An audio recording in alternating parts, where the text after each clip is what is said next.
Bonjour à tous, je vous souhaite la bienvenue sur ma chaîne. Aujourd'hui, je vous présente le cahier de voyage magique pour découvrir le monde des fées, créé par Claire Duval de sa chaîne YouTube Claire de la Lune et illustré par Célia Mélesville. Il est sorti récemment aux éditions Contredire. Alors, j'ai craqué pour ce cahier. Je devais craquer. Tout d'abord parce que j'adore ce que fait Célia, tout ce que fait Célia, et j'adore tout ce que fait Claire. Et elles ont d'ailleurs créé ensemble d'autres œuvres, comme par exemple le Petit Oracle des Fées, qui, je pense, sera un compagnon, un parfait compagnon euh, pour, euh, pour le cheminement, dans mon cheminement avec ce cahier. Euh, avec des petites cartes, alors vous le connaissez peut-être déjà, hein, des petites cartes avec différentes fées et des petits messages. Vous avez aussi voilà, pour chaque signe du zodiaque, une fée pour chaque signe du zodiaque.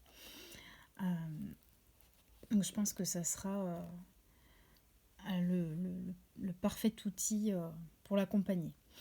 Alors, c'est vrai que pour présenter d'abord pourquoi les fées. Alors, les fées, c'est vrai que j'ai une connexion avec les fées depuis longtemps. Alors, peut-être depuis plus longtemps que ce que je ne pense d'ailleurs. J'ai eu vraiment une période quand j'étais plus jeune. Je ne saurais plus dire à quel moment, depuis quand ça remonte, euh, mais où je me suis sentie assez proche de l'univers des fées, euh, sans forcément que ce soit de manière excessive, mais euh, j'ai, euh, j'avais besoin d'avoir l'univers des fées auprès de moi, et j'avais craqué notamment pour deux petites fées en résine, et notamment celle-ci, qui, je pense d'ailleurs, me joue des tours depuis quelque temps. Je la soupçonne. Alors, ça peut paraître étrange, mais ça fait deux ou trois fois, mais au moins deux fois. En fait, je l'ai posée à un endroit sur un meuble près de mon bureau. Et en fait, par exemple, je l'avais posée dans ce sens-là. Et en fait, ça fait deux fois au moins que je remarque, je la retrouve complètement retournée d'un quart de tour. Alors, la première fois, je me suis dit, bon, j'ai dû peut-être la bouger moi-même sans m'en rendre compte. Voilà, ça m'a intriguée en fait, parce que je me suis dit, mais tiens, c'est bizarre, il me semblait l'avoir mise dans ce sens-là. Donc je me suis dit, bon, bah peut-être que je l'avais bougée. C'est vrai que j'ai pas mal de choses un petit peu sur ce meuble, donc voilà. Mais ça fait donc, j'ai un doute sur trois fois, mais ça fait sur deux fois, et exactement dans le même sens. Là, je commence à me poser des questions. donc, euh, donc, bref, c'était pour la petite anecdote. Mais je trouve ça assez marrant et assez intriguant. J'avais aussi craqué sur cette... Alors, je sais pas si elle va tout rentrer dans la vidéo. Sur cette grande fée euh, magnifique qui tient une bille entre, entre ses mains. Donc voilà, dans la même résine. Et voilà, donc c'était à la même époque, hein, j'avais craqué complètement. À peu près dans les mêmes années, j'avais trouvé aussi, je me souviens plus où c'est que j'avais trouvé, une petite porte des fées. J'avais vraiment craqué. Je crois qu'il y en avait plusieurs, enfin, et du coup j'avais vraiment choisi ma petite porte pour accueillir les fées. Et également le tout premier tarot que je me suis acheté, c'était le tarot des fées. Je me souviens, j'étais rentrée à cette époque, il y avait un magasin ésotérique dans ma ville et qui n'est plus, qui a fermé depuis longtemps. Et quand il avait ouvert, pour moi, c'était vraiment le monde merveilleux et féerique. Il y avait de tout et il y avait notamment beaucoup de petits objets. Je crois que c'est là que j'ai dû acheter les petites fées en résine. Et, j'avais été attirée, mon premier tarot, c'était le tarot des fées, celui-ci. Euh, je l'ai plus touché pendant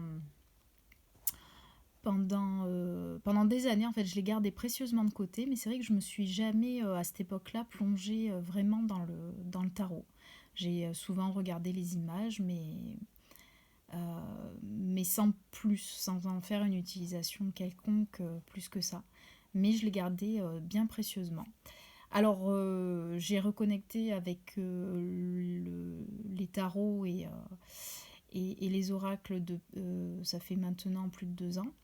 Et depuis, forcément, je l'ai ressorti et je l'ai modifié. Ça a été le premier que j'ai osé modifier. En fait, il y avait des bords. Alors, j'ai laissé pour le moment le bord du bas. Mais en fait, voilà, il y avait des bords tout autour et j'ai découpé. Et je suis en train de lui colorier les tranches en violet. Je pense que ça ira super bien. Donc voilà, pour les petites histoires, les petites explications. Alors, ce magnifique cahier de voyage dans le monde des fées que Claire a eu la merveilleuse idée de créer. Donc c'est un petit manuel d'activité simple et enchanté, réalisé avec amour et respect pour ces merveilleuses créatures. Je vais vous lire ce qu'elle a écrit au dos. Alors, les fées n'attendent que votre attention et votre regard bienveillant pour se dévoiler. Dans ce joli cahier de voyage, vous trouverez des activités simples et joyeuses, vous permettant de partir à la rencontre de leur univers enchanté. Que ces merveilleuses créatures vous ouvrent les yeux sur la magie du monde et vous apportent bonheur et réconfort. Claire. Alors, c'est vraiment un cahier enchanteur. De par les mots pleins de douceur et de bienveillance de Claire et les magnifiques illustrations de Célia. Alors, elle a écrit également un petit mot au début du livre. Donc, cheminer aux côtés des fées, c'est percevoir le merveilleux derrière le quotidien.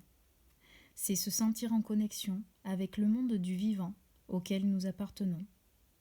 C'est prendre soin de notre enfant intérieur et le ravir. Merci à vous, merveilleux guide, pour m'avoir tenu la main dans la rédaction de ce petit cahier. Claire. Un grand merci à toi, Claire, d'avoir créé ce magnifique cahier, vraiment, qui fait beaucoup de bien au cœur, justement. D'ailleurs, comme elle l'écrit, elle parle de l'enfant intérieur et en fait c'est tout à fait ça. C'était vraiment un cahier qui nous reconnecte à notre enfant intérieur et il y a beaucoup de douceur et de bienveillance dans ce cahier et de joie aussi, de joie et d'amusement. C'est l'énergie que je ressens de cette œuvre. Alors là, vous avez le sommaire.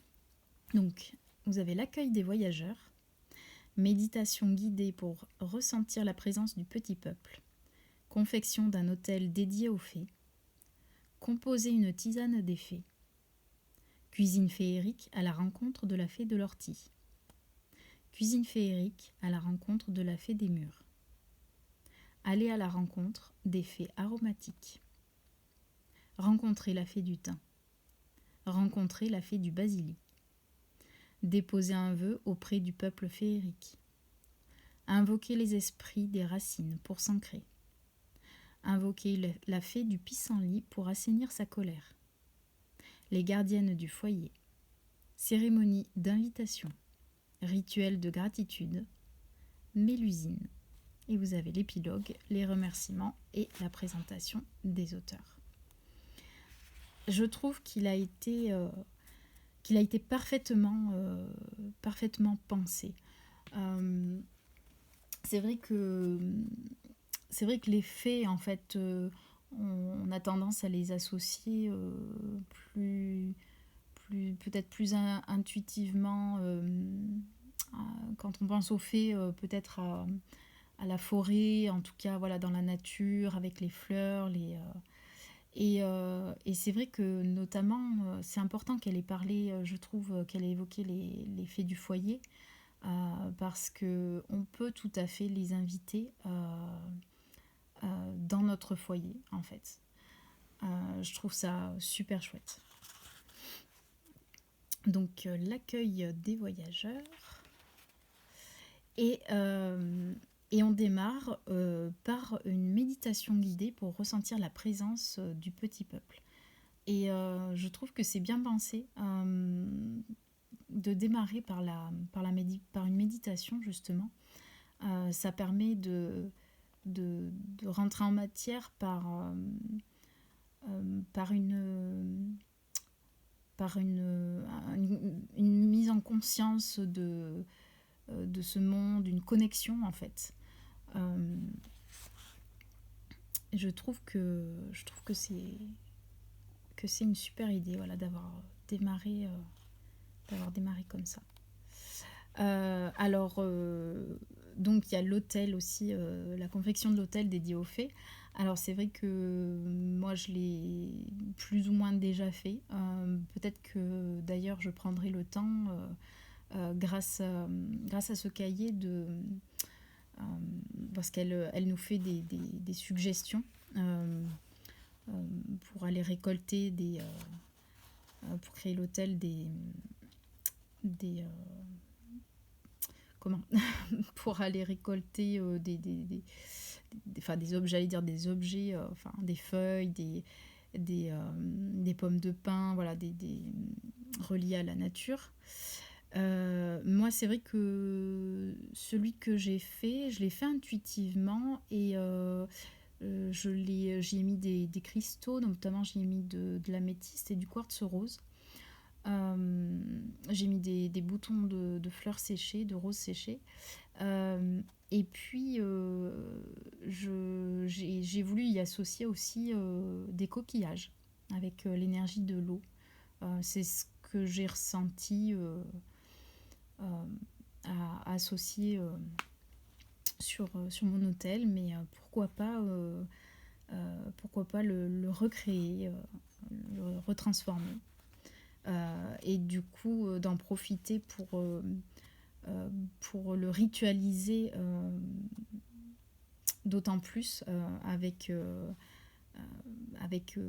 des mots, voilà, de vraiment le sacraliser, en fait, d'inviter, d'exprimer, en fait, à haute voix, l'invitation des fées.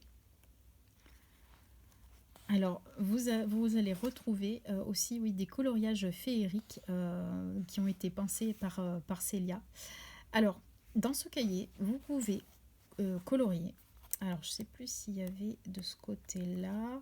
Voilà, vous pouvez également, vous avez de quoi prendre des notes après chaque chapitre, en fait, en fonction des rituels, des méditations, pour noter les messages que vous avez reçus.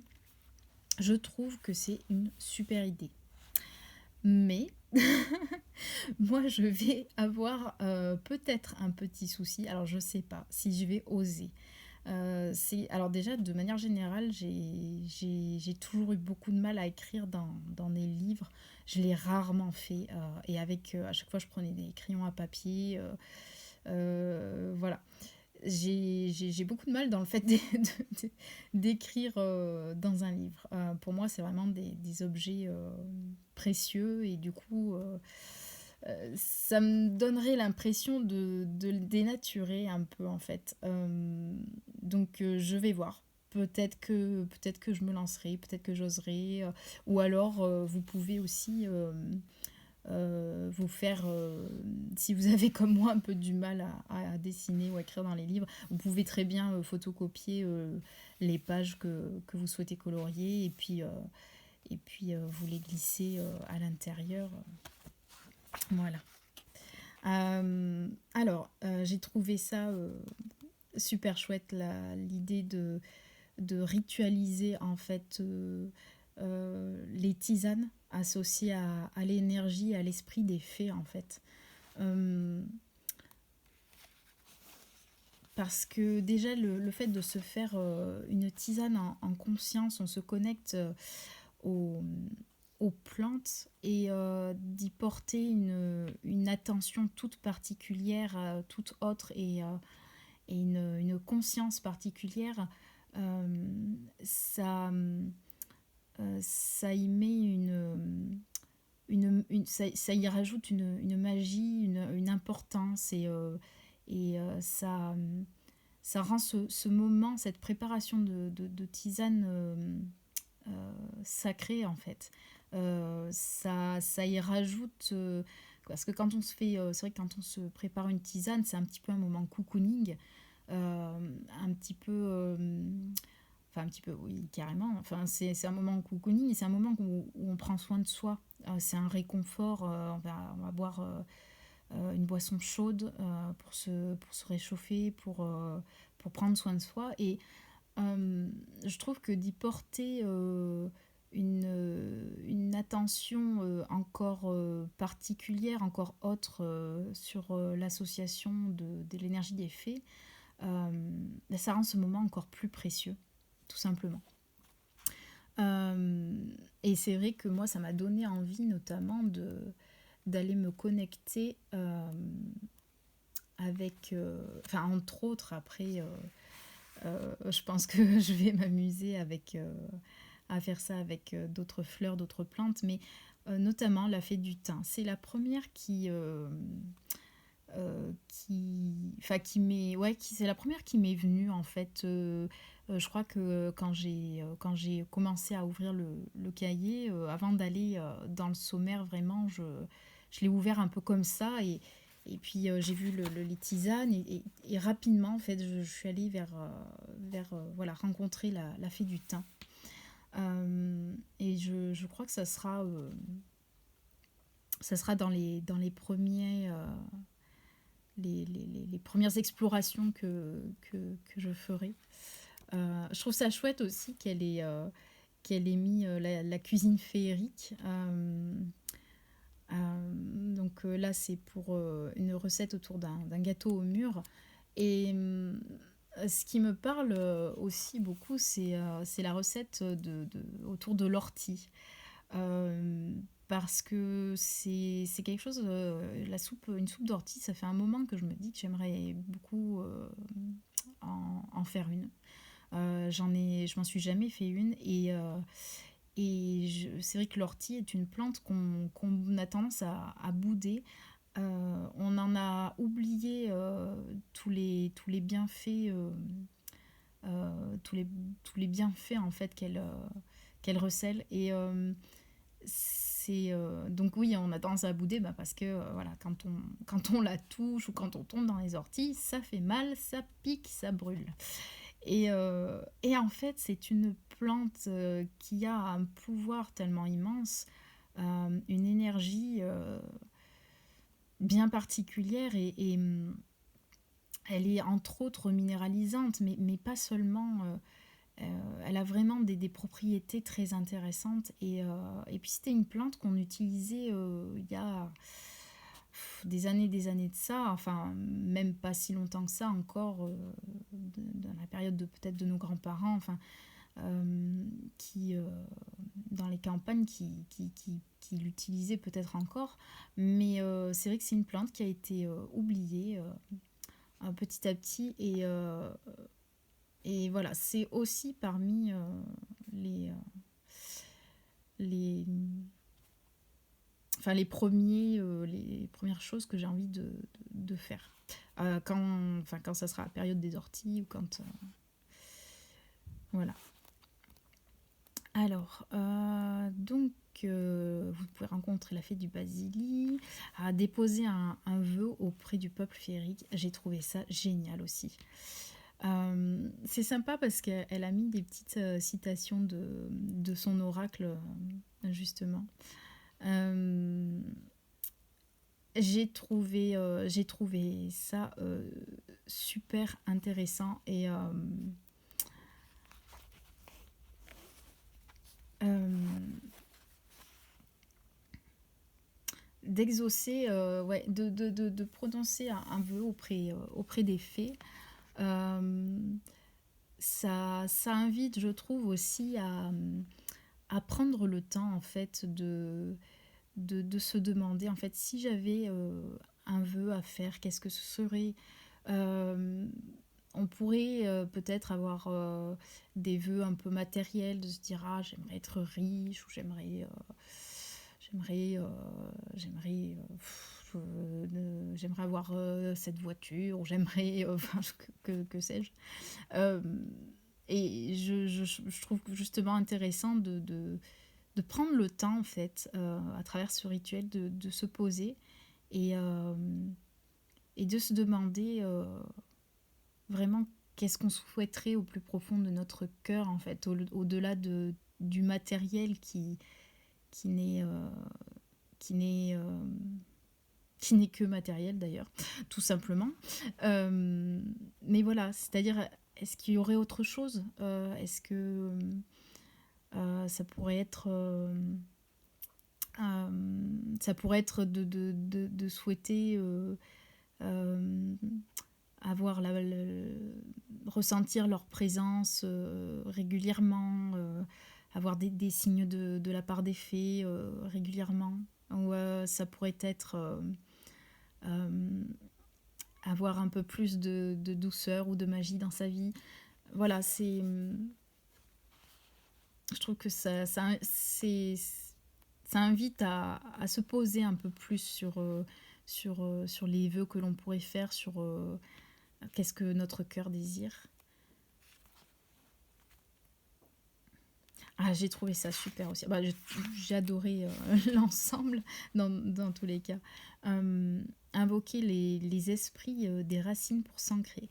Euh, on est dans un monde où on a besoin beaucoup d'ancrage parce qu'on est dans un monde qui va de plus en plus vite, qui va et on est beaucoup dans le mental en fait. On est beaucoup dans le mental parce que on est beaucoup connecté aussi et on a de plus en plus en fait d'informations, mais d'informations dans toutes sortes de sens. On a de plus en plus de nouvelles, d'informations parce que on a l'accès à Internet, les choses vont très vite, les événements vont très vite et les informations vont très vite. On peut être connecté, savoir ce qui se passe à l'autre bout du monde et c'est vrai que ça engrange comme un espèce de euh, je verrais ça comme un espèce de nuage mental en fait qui tourne et c'est toujours, toujours plus vite. Et du coup, ça fait beaucoup travailler le haut du corps en fait et la tête et la sphère mentale. Et cet ancrage en fait, on en a besoin parce que ça nous permet de nous rééquilibrer et que tout dans le principe de la vie est équilibre. Et lorsqu'il y a des équilibres, il y a certaines conséquences. Il peut y avoir certaines conséquences. Et, euh, et, euh, et c'est vrai que c'est important de prendre des moments, que ce soit à travers les suggestions de Claire là, dans ce livre pour s'ancrer.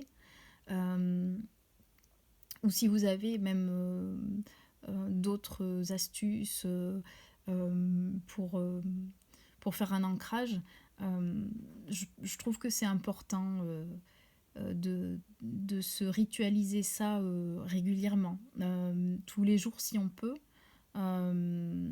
Ça peut prendre 5 minutes, hein, tout dépend de l'outil qu'on utilise. On peut utiliser les pierres, notamment les pierres qui sont en rapport avec le chakra racine, comme le jaspe rouge, comme ça peut être aussi la tourmaline noire, ou d'autres. Et, et, et voilà, même si c'est pas tous les jours, mais en tout cas, voilà, je suis une aparté là-dessus, mais je trouve que c'est important. C'est quelque chose qui me parle beaucoup parce que je suis une énergie.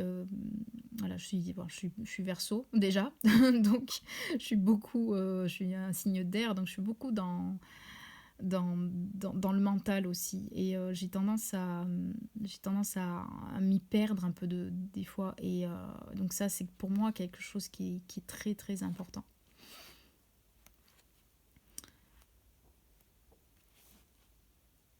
Voilà, elle a aussi laissé un espace pour qu'on puisse carrément dessiner ou colorier l'arbre qui nous représente. Je trouve ça chouette aussi. Bon, je vais avoir le même souci, peut-être d'autant plus, pour crayonner dans le cahier.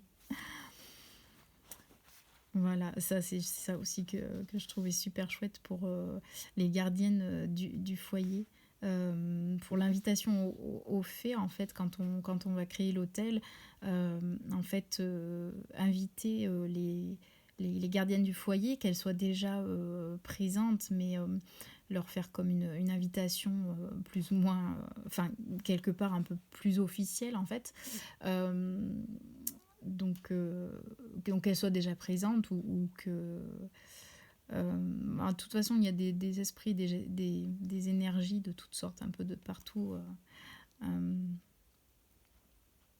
Mais, euh, mais voilà, leur faire une invitation en bonne et due forme, comme on dit. Voilà, avec la cérémonie d'invitation. Et j'ai trouvé ça chouette aussi qu'elle mette l'accent sur la fée Mélusine que je connais comme beaucoup de noms, mais que j'ai peu... comment dire, je suis peu allée à sa rencontre en fait. Je me suis jamais penchée sur cette fée en particulier, sur son histoire, sur son énergie, et je trouve ça chouette qu'il y ait la possibilité à travers le rituel du bain d'aller à sa rencontre. Je pense que ça promet d'être très, très intéressant. Et voilà la présentation des auteurs, donc la présentation de Claire et la présentation de Célia. Voilà pour la présentation, ça fait encore présentation, voilà, pour la présentation de ce magnifique ouvrage, de ce magnifique cahier. Je vous invite vraiment, si bien sûr l'univers des fées vous parle, à vous le procurer, parce que c'est vraiment un bonbon pour le cœur en fait. Et c'est vraiment une chouette manière de se plonger un peu plus ou un peu mieux dans l'univers des fées. Voilà, je vous laisse sur cette fin de présentation, et je vous dis à bientôt dans une prochaine vidéo.